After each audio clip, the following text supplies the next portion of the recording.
भारत का ऐसा राजा जो युद्ध में कभी नहीं हारा।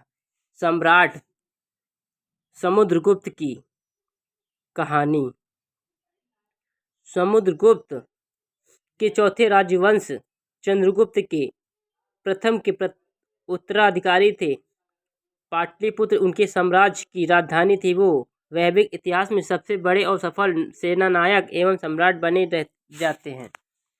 समुद्रगुप्त राजवंश के चौथे शासक और उनका शासनकाल भारत के लिए स्वर्ण युग की शुरुआत कही जाती है।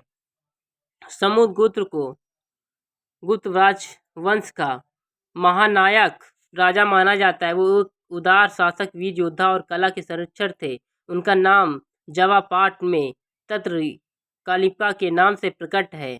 इनका नाम समुद्र की चर्चा करते हुए अपने विजय अभियान के द्वारा अधिकृत शेष होने के लिए लिया जाता है, जिसका अर्थ है महासागर।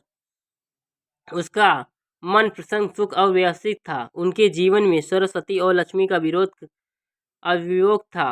वो दैनिक धर्म का अनुगामी था। उसके काव्य से कवियों के वेद वैभव का विकास होता था। ऐसा भी समुद्र नहीं जो उसमें न हो। सैकड़ों देशों पर विजय प्राप्त करके उसकी क्षमता अपूर्ण थी। सौभुजक ही उसका सर्वोच्च रखा था। परशु, वर्ण, शंख इत्यादि अस्त्रों के घायल उसके शरीर की शोभा बढ़ाते थे।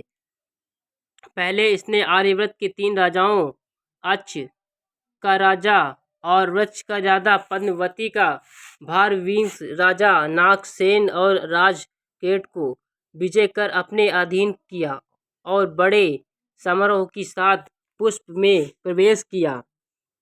आर्यव्रत की द्वितीय अभियान, जिस पर समुद्रगुप्त दक्षिण विजय यात्रा पर भी थे, उस समय उत्तर के अनेक राजा ने उनके को अपने स्वतंत्र घोषित कर दिया, विद्रोह कर दिया। लौटने पर समुद्रगुप्त ने उत्तर के लिए राजाओं को समूल अच्छेद कर दिया। उनके नाम है रुद्रदेव, मलिक, नागदत्त, चंद्रवर्मा, गणपति, नाग, नागसेन, अत्यनंदी की वरमाला। इनकी विजय के पश्चात समुद्रगुप्त ने पुनः पुष्पपुर पाटलिपुत्र में प्रवेश किया। इस बार सभी राजाओं के राज्यों को उनके सम्राट में सम्मिलित कर दिया। सीमावर्ती राज्यों पर विजय। सीमावर्ती के सभी नृपति तथा योद्धा, मालवर इत्यादि गणराज्यों ने भी स्वतंत्र से इसकी अधीनता स्वीकार कर ली। सहमत, कामरूप, नेपाल ने देववाक, असम का नागा प्रदेश और कार्तिक कुमार और गढ़वाल के इसकी अधीनता स्वीकार कर लेंगे। इस मालवा, अर्जुन नायक, यदि मुद्र, अभय, संकणी, कंक और तिक नामक गणराज्यों ने इनकी अधीनता स्वीकार कर ली।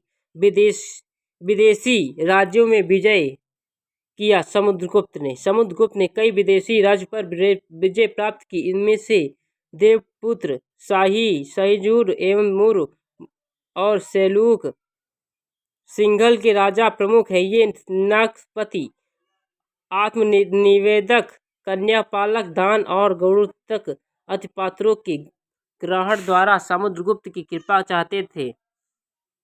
समुद्रगुप्त का साम्राज्य पश्चिम में गंगधार से लेकर पूर्व में असम तक, उत्तर में हिमाचल से लेकर कार्तिकपुर जनपद से लेकर दक्षिण में सिंघल तक फैला हुआ था।